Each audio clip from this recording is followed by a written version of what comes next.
The morning of September 17th, 1944, broke grey and wet over the Belgian countryside near Mons when Obergefreiter Karl Hoffmann first climbed through the turret hatch of a knocked-out American tank. The M4 Sherman sat abandoned in a muddy field, its right track blown off by a Panzerfaust hit the previous evening, but otherwise remarkably intact. Hoffmann, a veteran tank commander with the 5th Panzer Division's recovery unit, had been ordered to examine the disabled Sherman before it was towed to a collection point for evaluation. As he pulled himself up onto the hull, something immediately caught his attention. The tank bristled with hatches, openings in the armor that seemed excessive compared to the German designs he knew intimately. His crew gathered around the Sherman as morning mist clung to the surrounding hedgerows. Unteroffizier Franz Becker, a former mechanic from Munich who had spent 2 years maintaining Panther tanks, joined Hoffmann on the hull, his experienced eyes scanning the American vehicle with professional curiosity. "How many ways out does this thing have?" Becker wondered aloud, running his hand along the turret ring. Hoffmann began counting. There was the commander's hatch on the right side of the turret, large and circular with spring-loaded hinges, the loader's hatch on the left side, equally generous in size, 2 hull hatches for the driver and assistant driver positioned prominently on the glacis plate. And then, climbing down to peer underneath the tank, Hoffmann discovered something that made him pause. A 5th hatch, a large escape hatch in the floor of the hull positioned between the driver and assistant driver stations, leading directly to the ground beneath the tank. 5 escape hatches on a 30-ton tank, Hoffmann called up to Becker. 5 separate ways for the crew to abandon the vehicle in an emergency. If you're enjoying this deep dive into the story, hit the subscribe button and let us know in the comments from where in the world you are watching from today. Becker lowered himself through the turret, his boots finding purchase on the turret basket floor. The interior of the Sherman was cramped but logically arranged. He examined the hatch mechanisms closely. Hinges, Becker noted. Spring-loaded hinges, no complicated lifting mechanism, no rotating posts, just simple, reliable hinges that a man could push open with one hand, even if the other was injured. He moved forward to examine the hull hatches, then the floor escape hatch beneath his feet, a rectangular opening approximately 60 centimeters by 40 centimeters, easily large enough for even the biggest crew member to drop through to the ground. Hoffmann climbed down into the hull beside Becker, his mind comparing this American design to the Panther tank he had commanded until 3 weeks ago, when it had been destroyed by British artillery near Caen. The Panther, Germany's answer to the Soviet T-34 and the pinnacle of German tank engineering, had exactly 2 escape hatches for its 5-man crew. The commander's cupola hatch at the top of the turret and a single circular hatch at the rear of the turret for emergency egress. The driver and radio operator, positioned in the hull, had no dedicated escape hatches in the Panther Ausf D and early A models. "This is a different philosophy entirely," Hoffmann said quietly. "The Americans designed this machine expecting their crews to survive. They planned for the crew to escape. According to historical records preserved in the United States Army Center of Military History, the M4 Sherman's escape hatch system evolved from painful lessons learned in earlier tank designs. American tank designers had studied British reports from North Africa detailing horrific crew casualties when tanks caught fire. The conclusion was unavoidable. A tank crew's ability to rapidly abandon a disabled or burning vehicle directly impacted survival rates. The floor escape hatch, officially designated the auxiliary driver's emergency exit, had been incorporated into Sherman designs from the earliest production models. Located in the hull floor between the driver's and assistant driver's seats, it provided a route to safety even when turret hatches were blocked by fire or enemy fire. German intelligence had been aware of Sherman tanks since their first appearance in North Africa during 1942, but German tank designers had not fully grasped the significance of the American approach to crew survivability. German design philosophy emphasized armor protection, firepower, and mechanical sophistication. Escape provisions were secondary considerations. Hoffmann and Becker spent 3 hours examining the abandoned Sherman that September morning, documenting everything about the tank's construction, They photographed the hatches from multiple angles, measured their dimensions with precision, tested the spring mechanisms repeatedly to understand their operation. They noted how the turret hatches opened wide, nearly parallel to the turret roof, providing maximum clearance for rapid exit. The hinges were robust, simple in design, requiring no specialized knowledge to operate.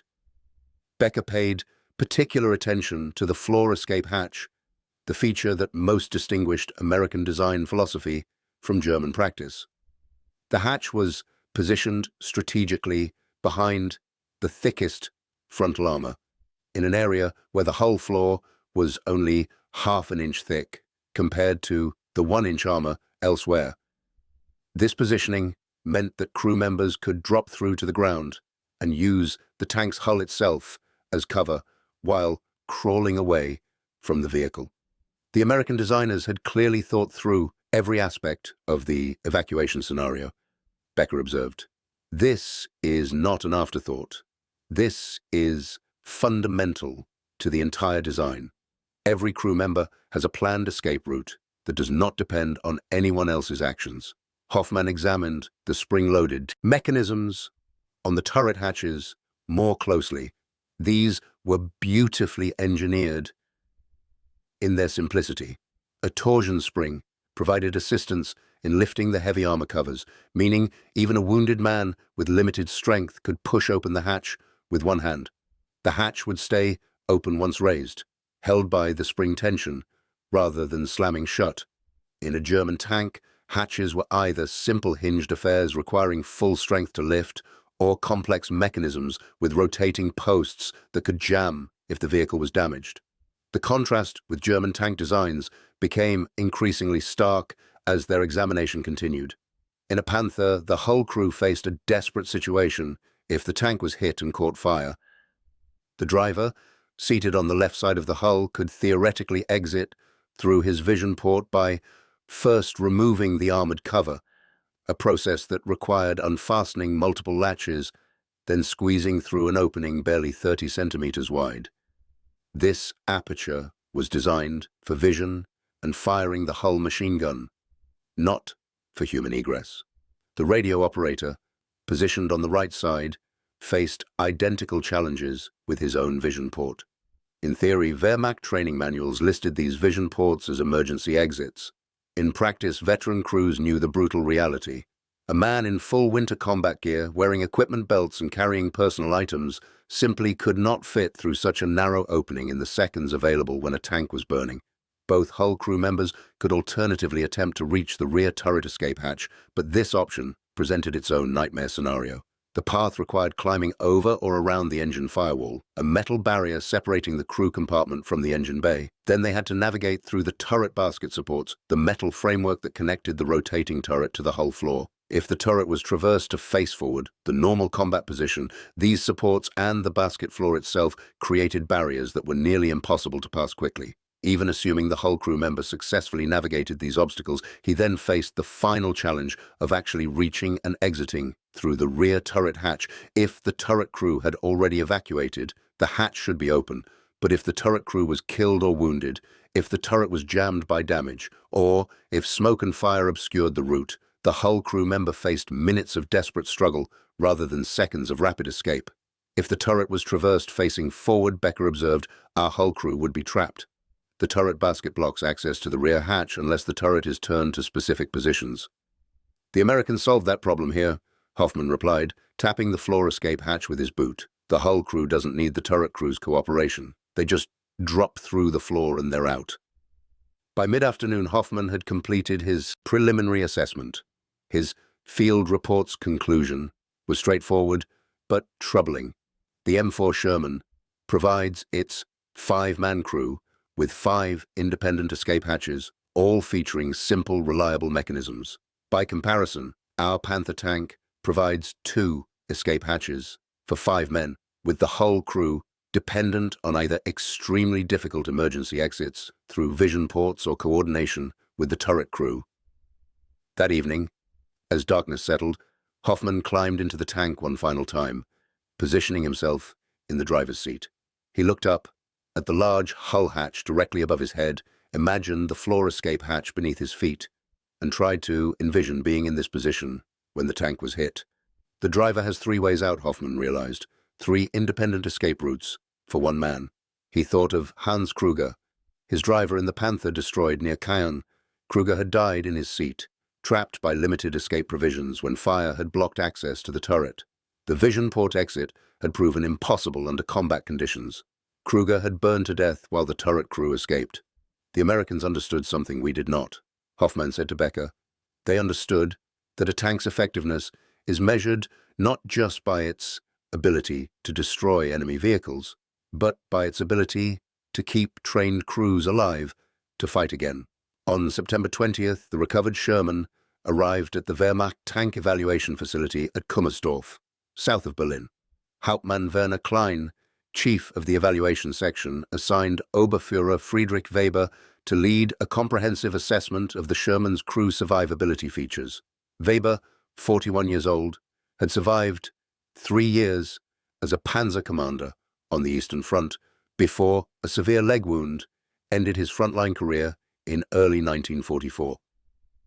He brought a tank veteran's intimate knowledge of what actually mattered in combat, having witnessed firsthand the difference between equipment that looked impressive on paper and equipment that actually kept soldiers alive on the battlefield.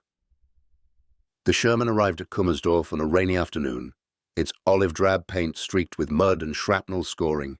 Weber circled the tank slowly, making notes on a clipboard, his experienced eye cataloguing every feature.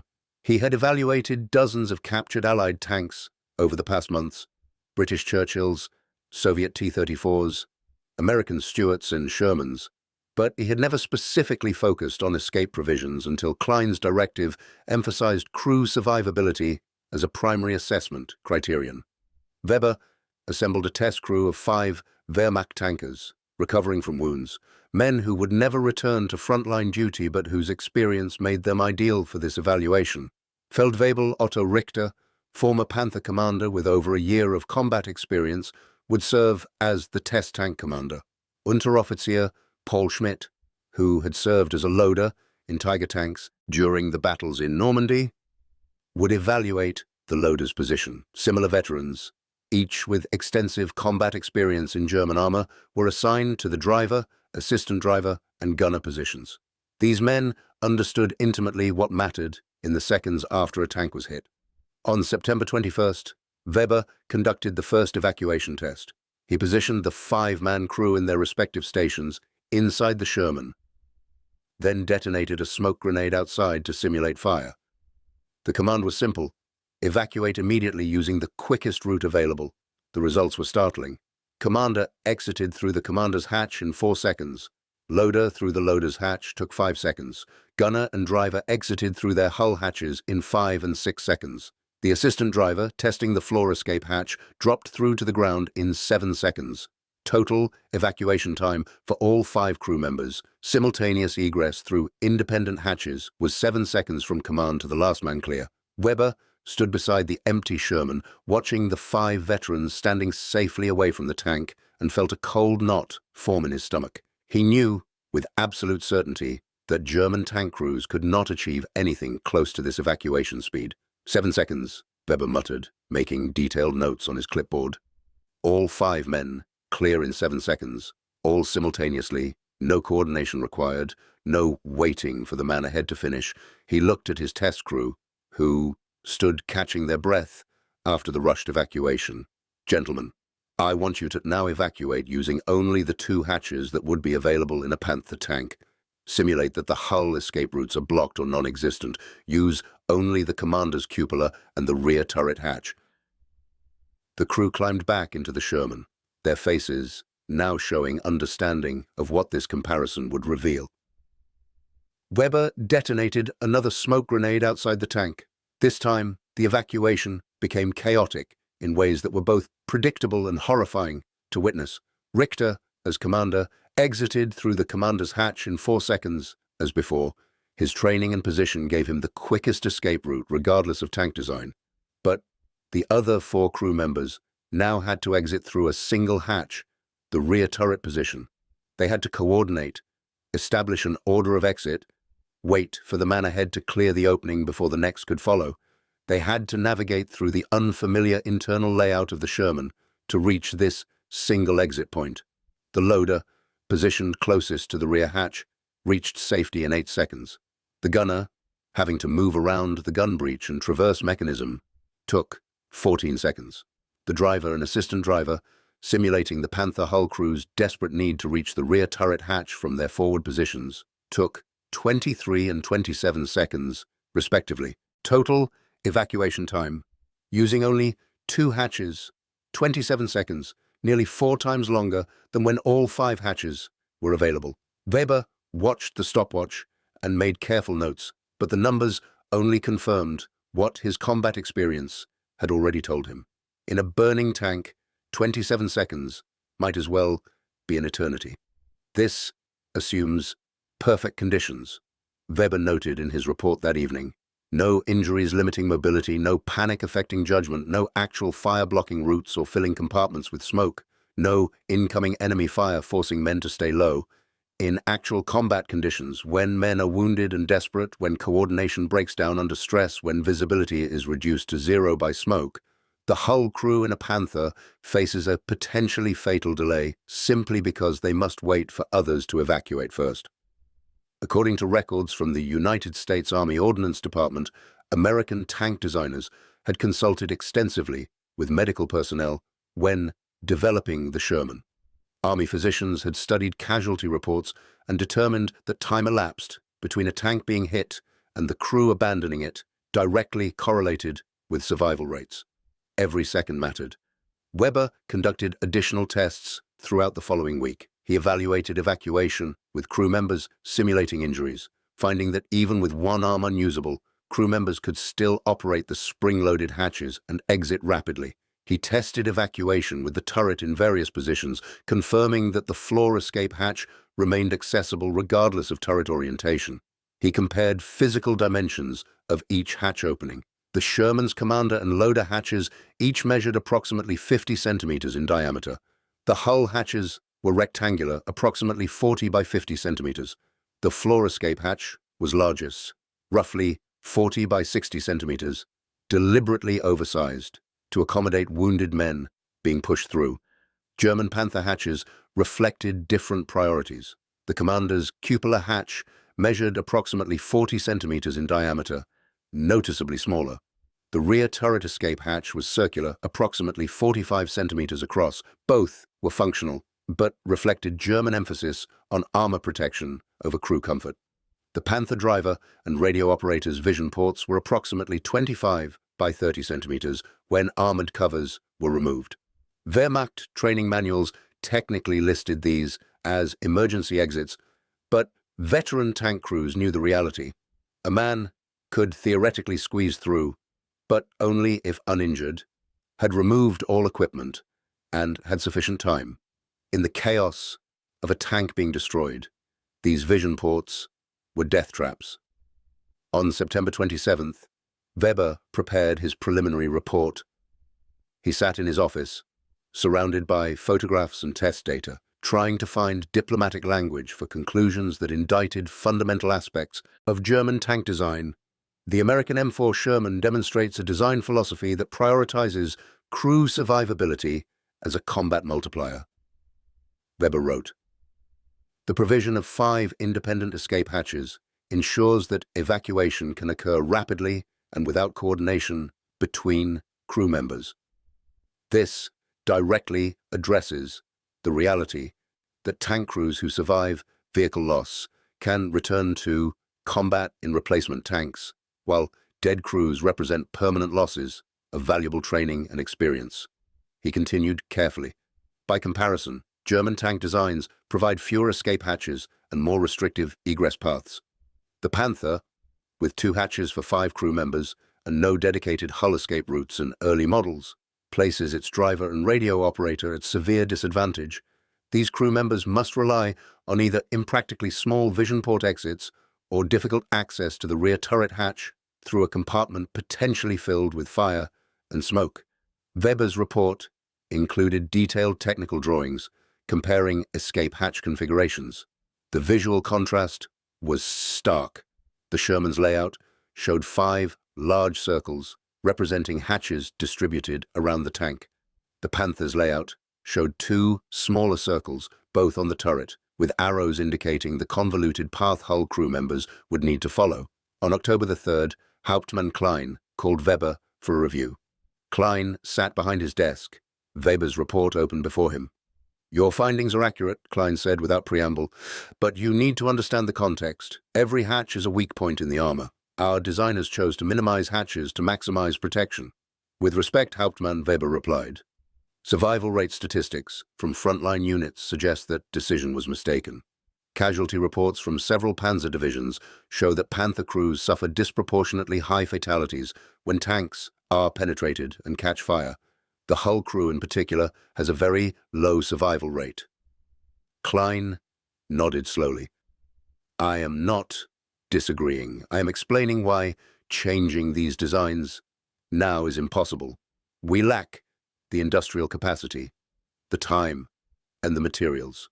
The evaluation is valuable for historical purposes, but it will not change the war we are currently fighting." Over following weeks, Weber conducted additional evaluations and interviewed every wounded German tank veteran he could find at Kummersdorf.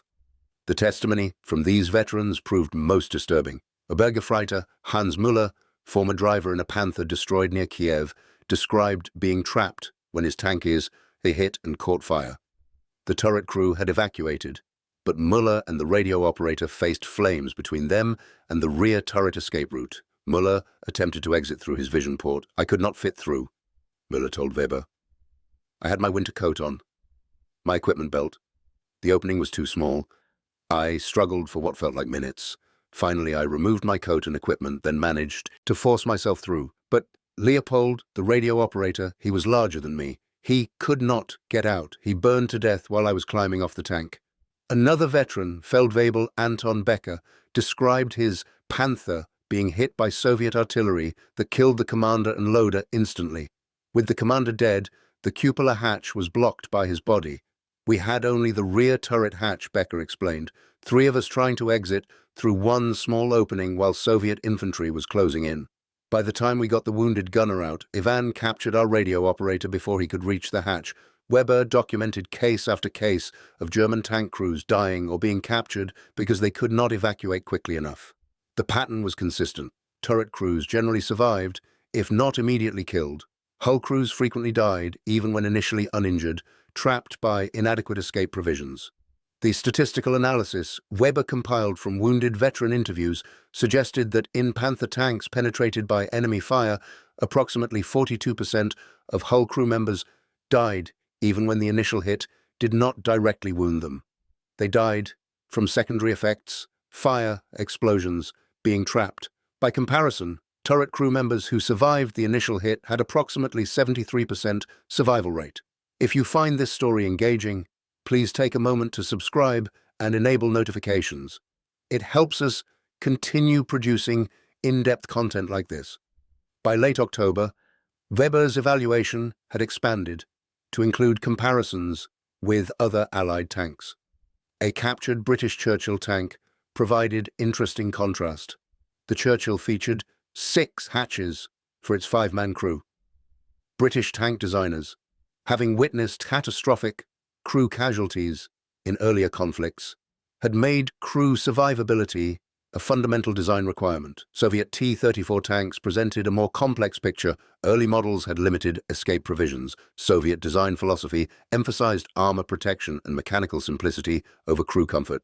However, later variants showed evidence that Soviet designers were learning from combat experience and adding additional escape hatches. What struck Weber most was that all major Allied tank-producing nations had independently arrived at similar conclusions about escape hatch requirements.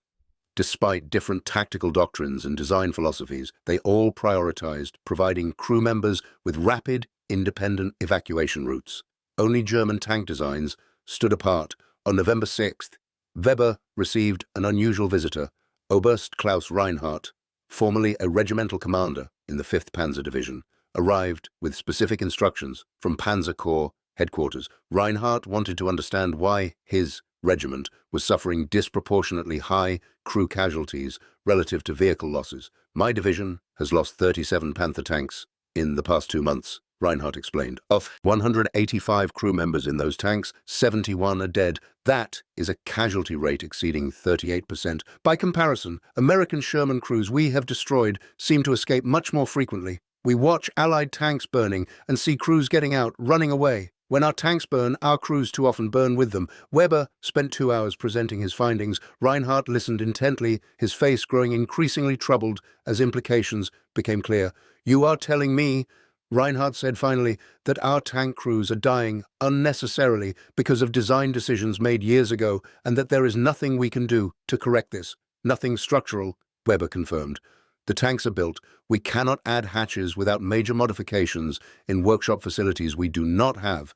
What I can suggest is modified training and tactical procedures." Weber outlined recommendations. First, crews should practice evacuation regularly, particularly coordinating hull crew movement to the rear turret hatch. Second, tactical doctrine should emphasize crew survival over vehicle recovery. Third, Panther crews should consider pre-opening hatches during combat, accepting some reduction in armor protection in exchange for faster evacuation capability. That last recommendation will be controversial, Reinhardt noted. Opening hatches reduces protection. Yes, Weber agreed, but the protection is illusory if it results in crew members being trapped anyway. An open hatch allows faster evacuation and vents smoke more effectively. The tactical trade-off may favor crew survival. As Reinhardt prepared to leave, he made one final observation. "You know what troubles me most," Reinhardt said. "It is not that the Americans designed better tanks, though clearly in this respect they did. What troubles me is that they designed their tanks assuming their crews would need to escape. They planned for survival. We planned for invincibility, and now our crews are paying the price for our arrogance." Through November and into January 1945, Weber continued refining his evaluation report. The document eventually grew to 83 pages, including detailed technical drawings, evacuation test results, comparative analysis, statistical analysis of crew casualties, and extensive recommendations. The report's executive summary was carefully worded but unambiguous. The American M4 Sherman's escape hatch configuration provides its crew with significantly superior survival probability compared to the German Panther tank. This advantage, combined with Allied superiority in tank production and crew training pipelines, results in cumulative degradation of German armored force effectiveness as experienced crews are lost at rates exceeding replacement. The final version was submitted to Hauptmann Klein on December 8th. Klein reviewed it, made minor editorial changes, then forwarded it to Waffen-Am headquarters in Berlin and several senior Panzer commanders, including General Guderian. The report's reception was mixed. Some officers recognized its validity and attempted to implement training recommendations. Others dismissed it as defeatist thinking. A few denied the premises entirely, insisting German tank crews were dying solely because of numerical superiority, not design deficiencies. Historical records indicate Weber's report had minimal immediate impact on German tank design or doctrine. By December 1944, Germany's situation had deteriorated beyond the point where such refinements mattered. But the report did circulate among technical personnel and would later influence post-war tank designs. On December 15th, Friedrich Weber received an invitation from Oberleutnant Heinrich Schulz, a Panther commander recently returned from the Western Front with severe burns. Schulz's tank had been hit by American tank destroyer fire near Malmedy, and his experience illustrated precisely the evacuation problems Weber had documented. "We were hit from the flank," Schulz explained, his voice rough from smoke inhalation. "The round penetrated the hull, killed our radio operator instantly, and started a fire. I ordered evacuation immediately. My gunner and loader escaped through their hatches in seconds. But my driver, Gefreiter Martin Weiss, was trapped in the hull, struggling to reach the rear turret hatch as fire blocked his normal route.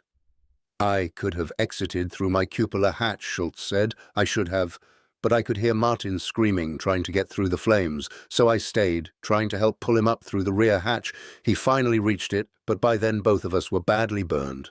We survived, but Martin lost his left hand, and I spent 2 weeks thinking my lungs were destroyed." Weber listened and felt familiar mixture of professional validation and personal sorrow. Schultz had done everything correctly by German doctrine, remaining to assist a crew member in distress.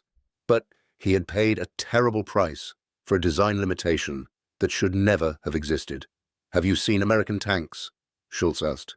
"Have you noticed how their crews get out when they are hit?"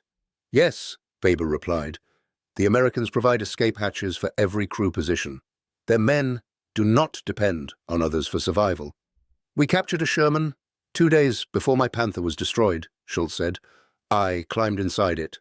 I amped in the driver's seat and looked up at that large hatch directly above me, and I thought how lucky the American driver was. If we had been in that Sherman when we were hit, Martin would have just pushed open the hatch and climbed out. He would still have both hands." Throughout the winter, Weber collected more testimonies from wounded tank veterans, each interview adding another data point to the grim pattern he was documenting. The stories varied in specific details, but they shared common themes that no amount of training or tactical doctrine could overcome. Turret crews, with their direct access to large overhead hatches, generally survived if they were not immediately killed by the penetrating hit itself. Hull crews faced disproportionate danger, trapped by inadequate escape provisions and dependent on perfect coordination with turret crew during the worst possible moments of chaos and terror.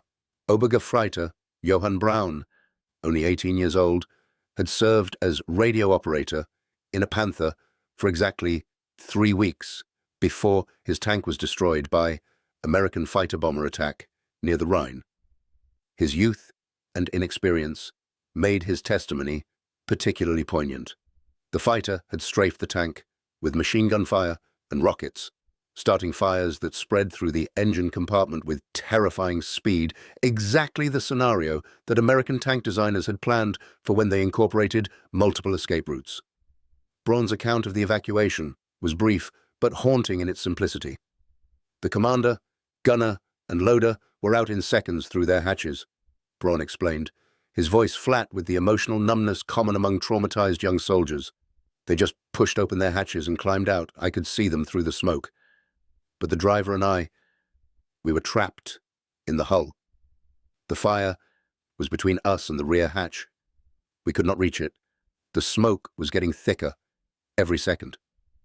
We tried the vision ports," Braun continued, "but we could not fit through fast enough. I had my equipment belt on, my coat, everything. The opening was too narrow. The driver, he was older than me, more experienced. His name was Herbert Schreiber, from Hamburg. He had been a tanker for over a year. He told me to go first, that he would follow right behind me. He helped me take off my coat and equipment so I could fit through the narrow opening. I managed to squeeze through my vision port," Braun said, his eyes distant with the memory. "But it took so long, maybe 30 seconds, maybe 40. I was stuck halfway through. At one point, I could feel the heat from the fire behind me.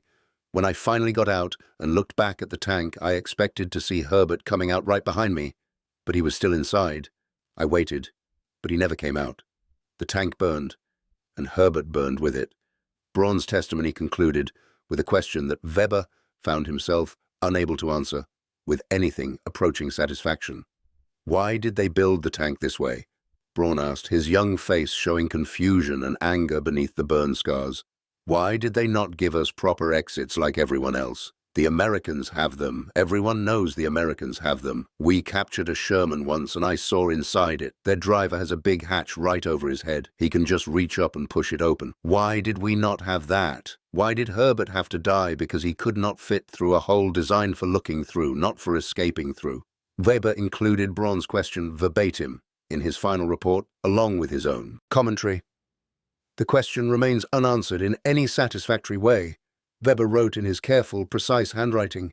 "German tank designers made decisions based on the information, priorities, and institutional culture available to them at the time of the Panther's development. They emphasized armor protection above all else and believed that minimizing hull penetrations and maintaining structural integrity outweighed the benefits of additional escape hatches.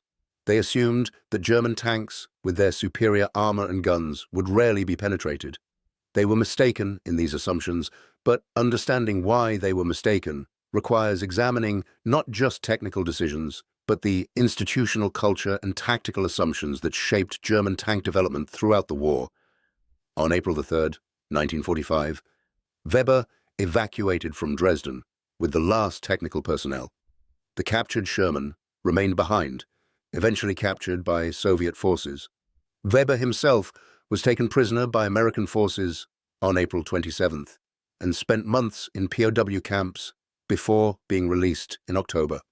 Weber's evaluation reports survived the war through multiple channels. Copies had been distributed to various headquarters, and at least 3 complete sets were recovered by Allied intelligence teams after Germany's surrender. American and British technical intelligence officers found Weber's work remarkably objective, and his conclusions influenced post-war Allied tank design. The American M26 Pershing heavy tank incorporated many escape hatch principles Weber had documented. The British Centurion tank featured dedicated escape hatches for all crew positions. Even Soviet post-war designs showed evidence of increased attention to crew escape provisions. For German armor developments, Weber's work would wait decades. West Germany did not resume tank production until the late 1950s with development of the Leopard tank series. When German engineers finally returned to armored vehicle design, they consulted surviving wartime documents, including Weber's reports. The Leopard 1, entering service in 1965, featured comprehensive escape hatch provisions, including dedicated hull hatches. The contrast between Leopard and Panther was striking. Where the Panther had provided 2 hatches for 5 men, the Leopard provided 4 hatches for 4 men, 1 for each crew position. The design philosophy had fundamentally shifted. Friedrich Weber survived the war and returned to civilian life. He found work initially as a technical translator, then rebuilt his career in automotive engineering. He never publicly discussed his wartime work until the early 1970s, when he was interviewed for a military history project. During that interview, conducted in 1973, Weber was asked about the most significant finding from his years evaluating captured Allied equipment. His answer was immediate. "The escape hatches on the Sherman tank," Weber said. "That single design feature taught me more about the difference between German and American military thinking than anything else. We Germans designed tanks to win battles. The Americans designed tanks to win wars. We thought that meant building the best possible individual vehicle. They understood it meant building vehicles that kept experienced crews alive to fight repeatedly." The interviewer asked whether additional escape hatches would have changed the war's outcome. No single design change would have altered the war's trajectory. Weber replied, "Germany had already lost through strategic mistakes no tactical improvement could overcome, but that misses the larger point. The Sherman's escape hatches were not an isolated decision. They were an expression of a complete military philosophy." Weber explained, "The Americans recognized that modern mechanized warfare is fundamentally a contest of systems, not just weapons. A tank is not merely armor, gun, and engine. It is those elements plus the crew operating them, plus the training that prepared that crew, plus the logistics supporting them. The Americans optimized their entire system. We Germans optimized individual components and wondered why the system failed." He continued, "The escape hatches symbolize this difference. An engineer focused solely on the tank as a weapon sees hatches as weaknesses, holes that reduce protection. An engineer focused on the tank as part of a larger system sees hatches as essential features that allow valuable trained crew members to survive and accumulate experience. One perspective prioritizes the vehicle, the other prioritizes the force. The Americans chose correctly. We did not. Historical analysis conducted after World War II confirmed Weber's assessment. Studies showed American Sherman crews had significantly higher survival rates than German Panther crews when vehicles were destroyed. Sherman crew members knocked out of action had approximately 75% survival rate, meaning 3 out of 4 crew members, on average, survived their tank's destruction. German Panther crew survival rates were more difficult to calculate due to incomplete record-keeping, but available evidence suggested approximately 55 to 60% survival rate overall, with notable variance. Turret crew survival rates approached 70%. Hull crew survival rates were likely below 45%. These seemingly modest statistical differences compounded over time to create enormous disparities in force effectiveness. An American armored division that lost 100 tanks in a campaign retained 75% of crews to man replacement vehicles. A German Panzer Division, losing 100 tanks, retained perhaps 55 to 60% of crews. The Americans maintained a more experienced, effective force. The Germans suffered continuous degradation as veterans died and were replaced by hastily trained novices. On August 7, 1978, Friedrich Weber attended a military history symposium in Munich, focused on German armored forces in World War II. The event attracted several hundred attendees, including historians, former soldiers, and military enthusiasts interested in technical aspects of armored warfare. Among the attendees was Robert Mitchell, a former American Sherman tank driver who had fought in the 3rd Armored Division across northwestern Europe from Normandy to the German border. The conference organizers, knowing both men would be present and thinking the two veterans might find common ground despite having fought on opposite sides, arranged an introduction during a coffee break. The conversation that followed was recorded by a journalist covering the event and later published in a German military history journal, preserved as one of the few direct exchanges between veterans from opposing sides, focusing specifically on technical design choices rather than combat narratives. Mitchell began by describing his experience as a Sherman driver during the war, including one particularly memorable incident when his tank was hit by a German anti-tank gun near the Rhine during the final Allied push into Germany in March 1945.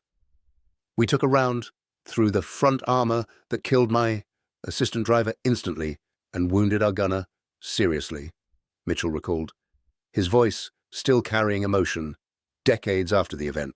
"The round came through, there was this tremendous bang, and suddenly Bobby, my assistant driver, Bobby Henderson from Pennsylvania, he was just gone. The gunner was screaming, blood everywhere. I was concussed from the impact, ears ringing, but otherwise I was okay. I could still move. The tank immediately started filling with smoke. I could not see anything, could barely breathe. The tank was on fire. Smoke everywhere," Mitchell continued. "But I did not have to think about what to do next. I just reached up, my hands, found the hatch handle above my head, exactly where I knew it would be, pushed it open, and climbed out. The whole thing took maybe 5 seconds from when we got it to when I was standing on the ground outside the tank. The commander and loader got the wounded gunner out through the turret. All of us, except poor Bobby, made it out alive." Weber asked a question that revealed his continuing professional interest in the subject, even decades after the war ended. "Did you ever think about the hatch consciously while you were driving, or did it simply exist in the background of your awareness?" Mitchell considered the question carefully before answering. "I guess I knew it was there. Obviously, I knew it was there. But I did not think about it consciously most of the time while I was driving. It was just part of the tank, like the steering levers or the instruments or the foot pedals. It was there, it was reliable, and I trusted that it would work if I needed it. But when we got hit, when I actually needed it, I did not have to think about the procedure or remember the steps. I just acted on pure instinct, and the hatch worked exactly as it was supposed to work. That is good design, I suppose. The thing you need is there when you need it, and it works without requiring conscious thought or special training." Weber nodded slowly in recognition, seeing his own theoretical analysis confirmed by a user's actual experience. "That is precisely what your designers achieved," Weber said. "They made escape instinctive rather than complicated. They designed for the reality of combat, where men do not have time to think through procedures or coordinate with others. Our German tanks required crew members to think, plan, and coordinate during the worst possible moments, when thinking clearly is nearly impossible. Your tanks simply let men act on survival instinct, which is all that is reliable when metal is burning and friends are dying. Mitchell then asked Weber about German tank design, specifically whether German crews had similar escape provisions or if the Panther had something comparable to the Sherman's multiple hatches. Weber spent several minutes explaining the Panther's hatch configuration, the 2 hatches for 5 men, the problems this created for hull crew members, the vision port exits that were theoretically possible but practically useless. Mitchell listened with evident surprise and growing disbelief. "You mean German tank drivers did not have a hatch directly above them?" Mitchell asked, his tone suggesting he was having difficulty accepting what he was hearing. No big overhead hatch they could just push open? Where were they supposed to go if the tank was hit and started burning? Through vision ports barely large enough for a man's shoulders, Weber explained patiently, or back through the turret compartment if it was accessible, which often it was not. Neither option was practical under actual combat conditions. Many drivers and radio operators died trapped in their positions, even when they were not directly injured by the hit that disabled the tank. They died from fire, from smoke, from simply being unable to escape in the seconds available before conditions became unsurvivable. "That is terrible," Mitchell said quietly, his face showing genuine distress at this revelation. "I cannot imagine fighting in a tank, day after day, knowing I might not be able to get out if things went wrong. The hatch above my head, I never appreciated it properly until this moment, never understood how important it was. It was just there, and I assumed every tank had something similar. I never realized how lucky we were, how much thought went into something I took completely for granted." The story of Friedrich Weber's evaluation of Sherman escape hatches extends beyond tanks and engineering to illuminate broader truths about technology, warfare, and human factors in system design.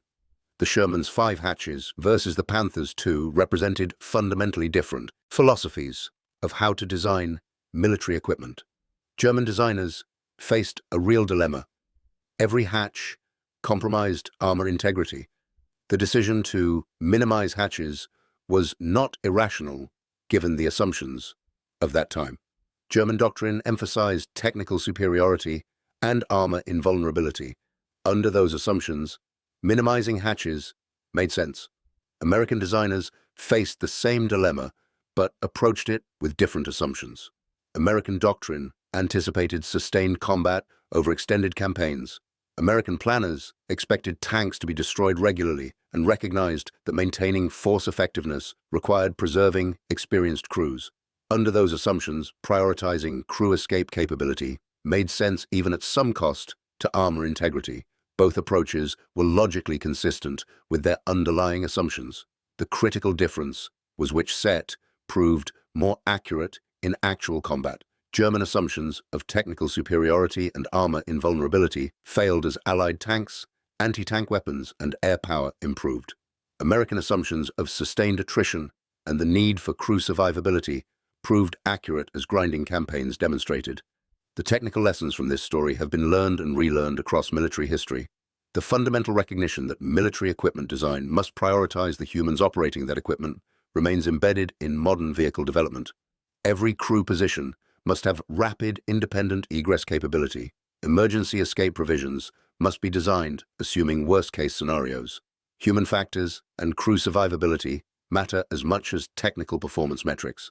The American engineers who designed the Sherman's 5 escape hatches understood this intuitively. They built a tank that kept its crews alive, and those surviving crews helped win a war. It was not glamorous engineering, not the sort of design breakthrough that makes headlines. It was simple, practical human factors engineering that recognized an obvious truth. In sustained combat operations, the side that better preserves its trained personnel maintains crucial advantages that compound over time. German engineers learned this lesson too late to affect World War II's outcome, but they learned it thoroughly. Post-war German military equipment reflects this hard-earned knowledge. The institutional memory of young men trapped in burning Panthers influenced German defense engineering for decades, ensuring that subsequent generations would not face the same unnecessary risks. The story of the Sherman's 5 escape hatches versus the Panthers II is ultimately about how we design technology for human use, about the assumptions that shape those designs, and about the consequences when our assumptions prove incorrect. It is a story told in steel and mechanics, but measured in human lives. Thousands of young men who survived battles because someone in Detroit thought carefully about how tank crews might need to evacuate their vehicles, and thousands of others who died in burning tanks because someone in Germany thought other priorities mattered more. History rendered final judgment on which design philosophy proved superior. The Sherman's crews survived to fight again. The Panther's hull crews too often did not. That simple arithmetic, multiplied across thousands of tank engagements over years of war, made all the difference between sustained combat effectiveness and relentless degradation of experienced forces. The Americans built tanks their crews could escape. The Germans built tanks their crews could die in. Time and casualties revealed which approach better served the brutal requirements of mechanized warfare. Thank you for watching. For more detailed historical breakdowns, check out the other videos on your screen now, and don't forget to subscribe.